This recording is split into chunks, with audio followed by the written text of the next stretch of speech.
Her compositions focus on the interplay of light and shadow and the joy of color. They capture quiet moments in everyday life, both in the country and the city. She uses many different media to show us her vision of the world. On today's edition of Art Now, we'll look at the work of Rosalind Faiman Weinberg.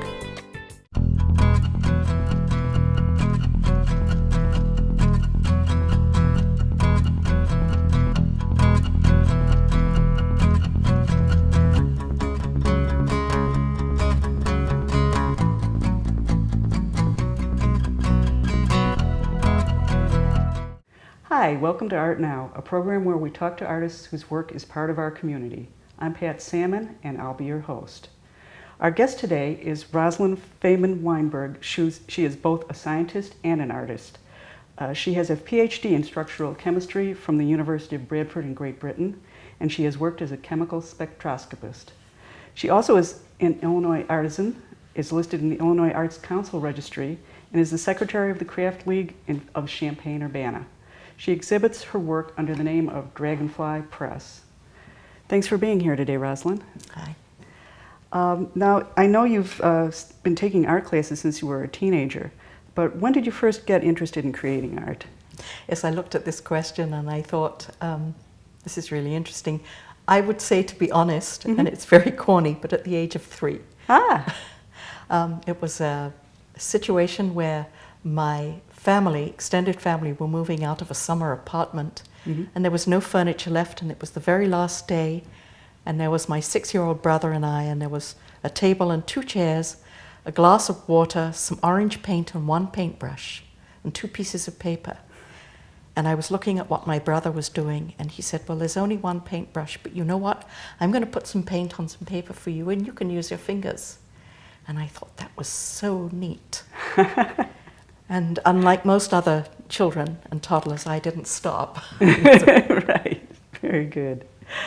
Are there particular artists who have influenced your work? Oh yes, a lot of artists, I think. Historically, Max Ernst and Kandinsky come to mind, Klee and Mondrian, and then of course lots of local teachers with whom I have been very lucky to study with and to imbibe their work. People like Don Lake and Larry Hamlin, and I really need to go through their names. Dan Soha, Dennis Rowan, and Chris Bertie, just to name a few. Great. And some have been on your show before. Yes, they have.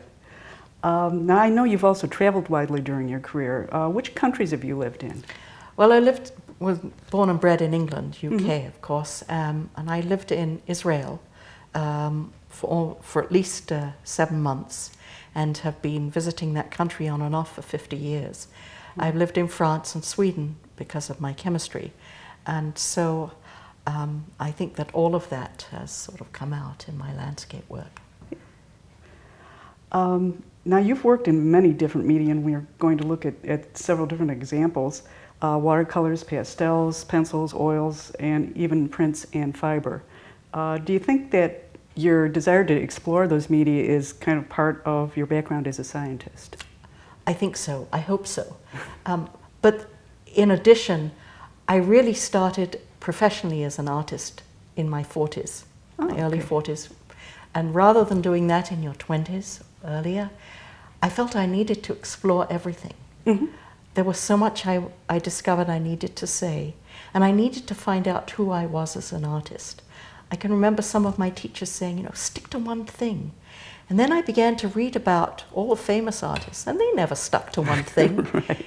They did everything until either they couldn't discover anymore, or they needed to stay in one mode. But I think I needed to do what I would have done if I'd started at 20. Right. So you were kind of catching up in a sense. I always felt I was catching up. Okay. Well, today we're going to look at some of Rosalind's watercolors, drawings, and intaglio prints, as well as a few of her more abstract works and mixed media pieces. So we'll start with the watercolors. The first one here is called Suburbia. Did you have anything you wanted to say about this? When I paint landscape, I'm looking at light and I'm looking at texture. And this is California. It was just a place across the road from some very good friends of mine. And I just was struck by the simplicity and the light bouncing off the concrete and the tarmac. And that's what I wanted to catch. Yeah, and of course that sky. The sky and the touches of red, it's just balances it perfectly. This was a trip we took to Jordan just 3 or 4 years ago, part of a trip to Israel where I was in an art show, and we decided to cross over into Jordan, which was incredibly thrilling for me because most of my life and trips there, I couldn't do that until very recently. And we were in Wadi Rum, which you may or may not know is a big red desert where all very famous movies are made, like Lawrence of Arabia. Okay. And we were taken in there and driven in and dumped. There were lots of these tourist trucks. And then there were these Bedouin tents around serving tea. And sweet tea is what you got. And I remember that from my early days in Israel as a teenager, working in the kibbutz there. You got sweet tea. And I looked down and there were these wonderful old copper metal kettles, and I thought, this is what I want. This is exactly how I'm feeling. And I wanted to recapture those old grungy bricks, and I put the Bedouin in behind just so that you get some sense of the size and sparsity and the redness of the ground. Right. Okay. And this was an Asian grocer, what in England we'd call a greengrocer in New York City, and it was I was walking in the New York University area down in the not the village. It's down on the lower Soho area, and I walked in there. My daughter has said, you have to come in and look at the groceries. And I took out my camera without thinking and began taking photos. And a big burly guy, half my size and twice my width, came out and said, no, no, no. And I said, no, I'm not the IRS, I'm just an artist. And he didn't speak English, and my daughter dragged me out before That's great. I maybe wouldn't have survived. So that picture reminds me of that instance. And this is a local and retired botanist who has huge property in Charleston, Illinois, and he opens up his garden to artists once a year. Oh, that's wonderful. So it's called In Dr. Whiteside's Garden in his honor. And this is a lodge park, and the river still looks that messy, and it was a result of a lot of plein air paintings that Don Lake did for his watercolor 2 class. Again, that's also Lodge Park. The last of those cast iron girder bridges. I don't think you can even walk across it anymore, but it's a piece of history. Yeah, I love the interplay of shadow there. That's great. In fact, I seem to paint a lot of places that seem to become history. This is Venice, Italy, one of my very favorite places that I've been back time and time again. I love walking in the back canals and just drawing and painting what tourists don't always see unless they really look. Right. Oh, that's a project I did when I first left chemistry and stayed home and started painting, and I was painting insects and anything tiny and anything that caught my eye. And that became the study for an abstract that we'll see in a minute.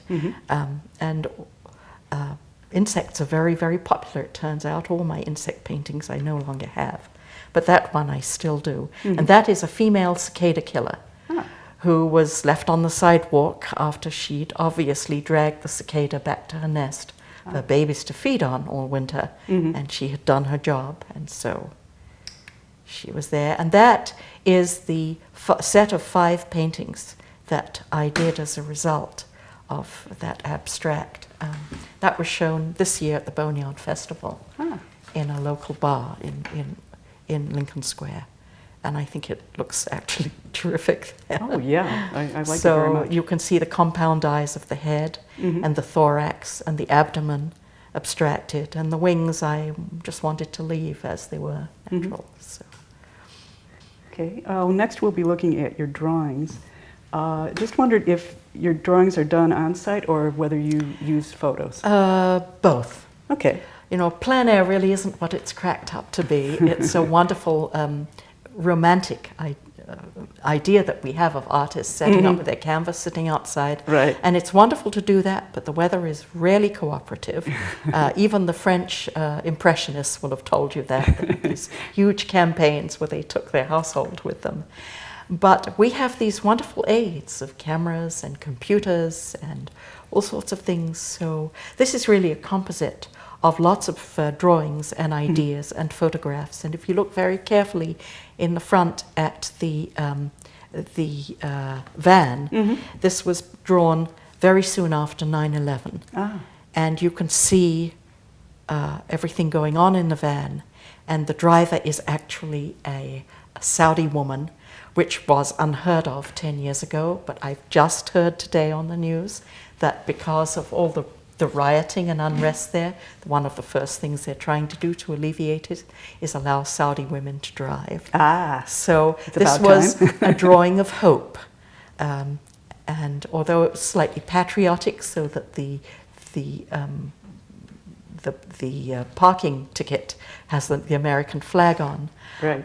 There are, if you look very carefully at details of what's going on in windows and things, it's all from newspaper articles and what we were all thinking and feeling at the time. Oh, that's and this is 2002 on that address, which meant I was trying to think, what would we carry with us a year after this? Yeah. And this drawing, which is over there on the wall, is the boneyard before they took it apart. I'll be darned. I was parked on 4th Street one day to do some shopping or whatever I was doing on campus, and it was a fall day, and I walked across the bridge and was absolutely struck dumb by the beauty of the reflection in the water. And of course the garbage there, so there is a styrofoam cup. Of course. And it's one of a series of paintings and drawings that I did. Great. And that, I did a couple of ballet pictures when my younger daughter was studying ballet. She is now a middle school teacher in Los Angeles. But at the time she was only 4 or 5 years old, and she's wearing the actual performance costume because she was going to miss the performance because she was going to Israel for her grandfather's 80th birthday. And that is a composite of a trip we did out east to Pennsylvania to a Shaker village. And I got really interested in looms and weaving, and in fact I have an older daughter who's a weaver. So this is it's a little different because yes. this is pastels as opposed to... Well, it's watercolor and different papers. It's mixed okay. media. The previous ones were pastels. Oh, okay. Well, Do you want me to go back? Oh, no, that's quite all right. Okay. I think now we will probably turn to the intaglio prints that you make. But before we do that, I think we're going to talk a little bit about what an intaglio print is and how it's created. Woodblock is one of the most ancient forms of printmaking. You can't see very much because I haven't done very much woodblock printing, to be honest, and this I did last summer just for fun. And this is a reduction woodblock, so it's easier to explain from the actual print. What I did is I carved out, I think I carved out the pink area here, the background, and I printed up an edition. I think it's an edition of 10. And then I carved out the light green areas of the foliage, and I printed up an edition on the same, I reprinted by registering the plates, and then the dark green area, and finally the dark brown area.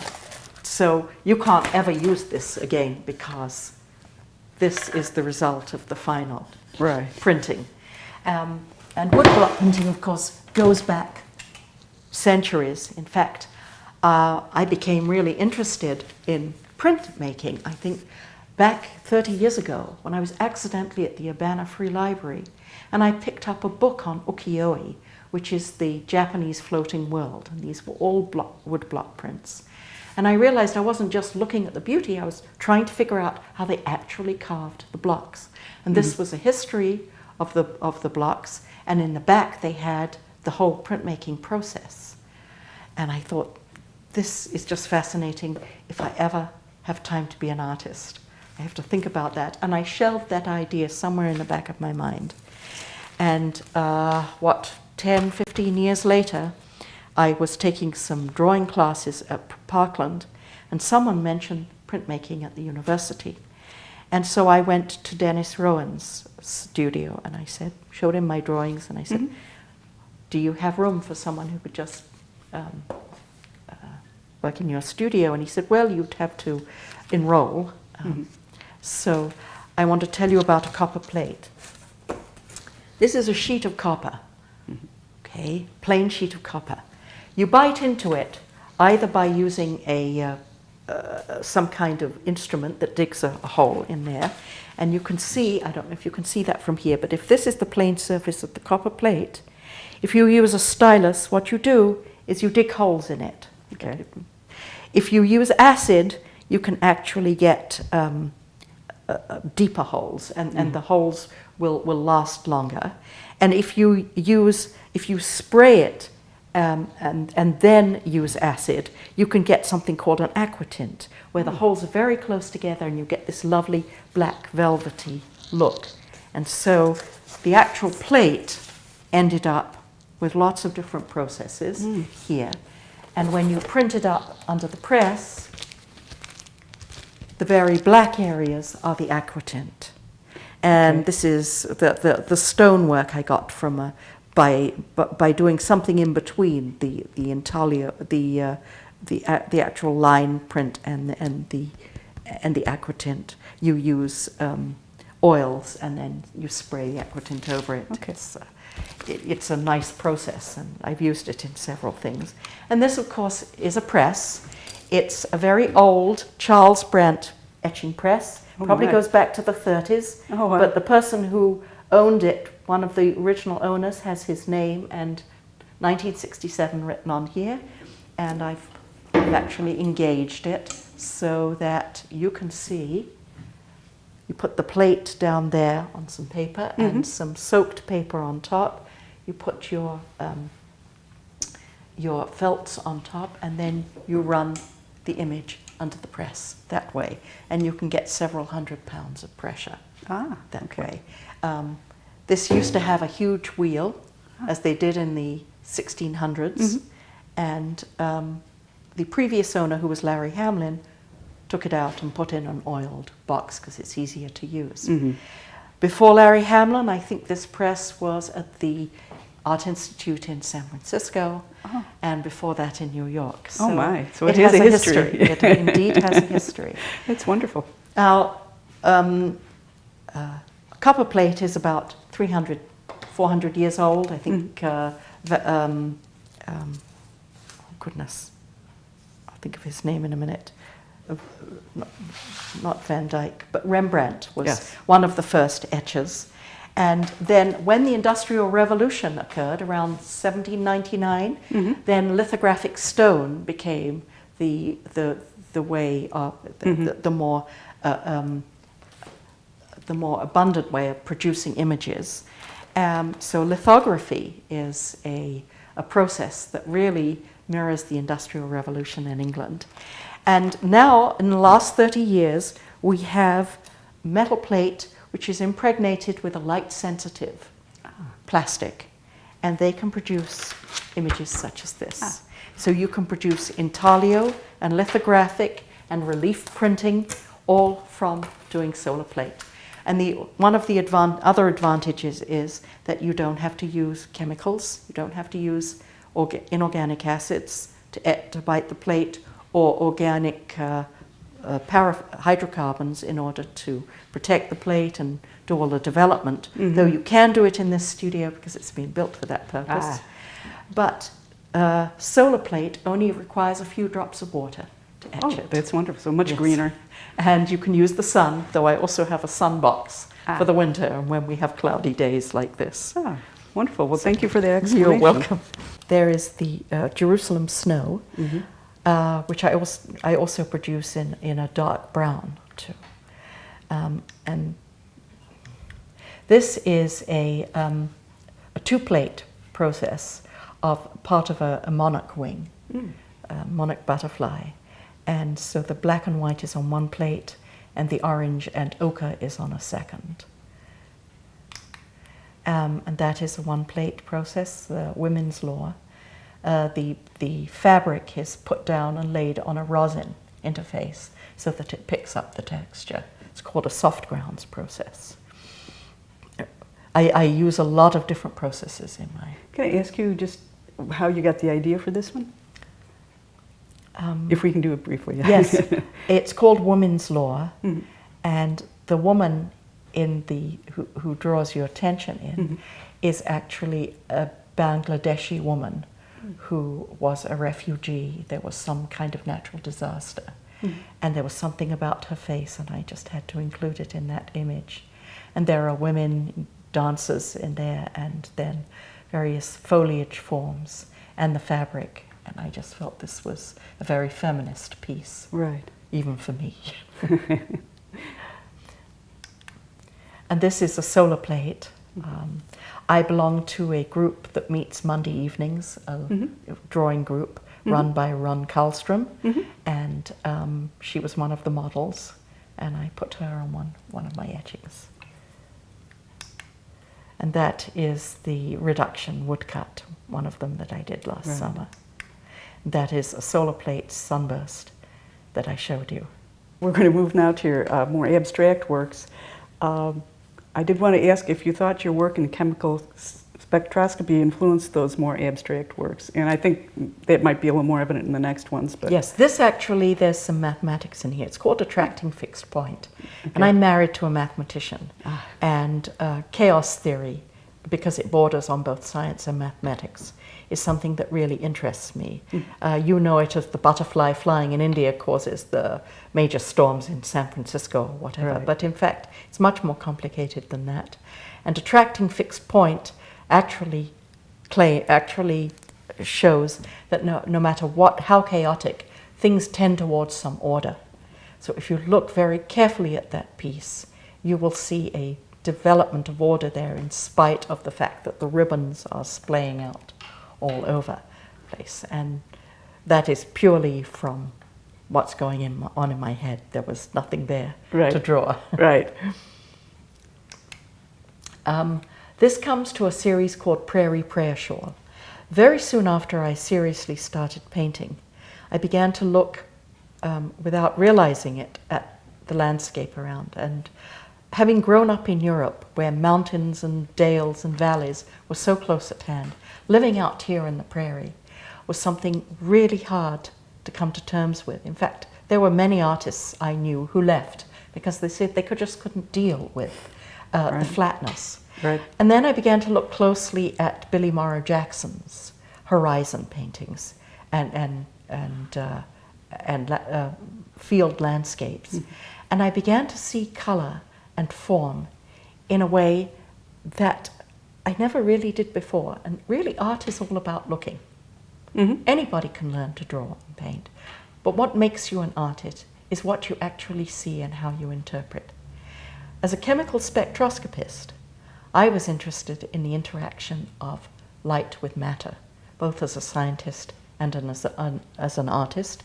And we don't have time for this, but in fact I became a chemical spectroscopist because I got talking to a professor in my undergraduate years who also was a painter. He was one of the first scientists I met who was also an artist. And he said, spectroscopy may well be the subject for you, and he was right.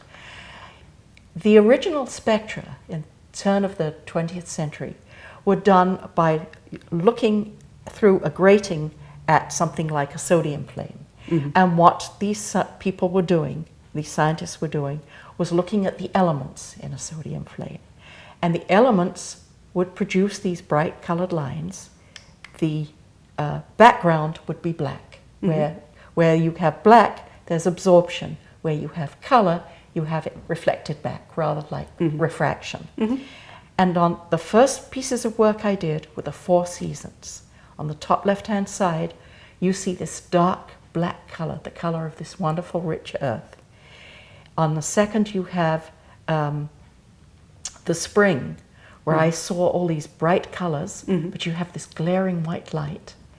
And in the lower part, as you go clockwise round, the wonderful reds and ochres of the fall here. And finally, the cold, bright gray blues of winter. I can see that. Why in the center do I concentrate on these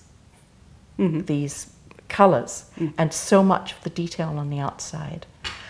I'm also Jewish, and I took a course on Kabbalah, a very brief course, which is a very, very difficult subject to think about, to deal with, even as a Jew, and as a practicing Jew, and as someone who has studied Hebrew and Judaism. But one of the things that struck me is that the man who taught was himself a painter, and he said, God's light, or the heavenly light, is so bright that you cannot look straight at something. If you look straight at something, you miss it.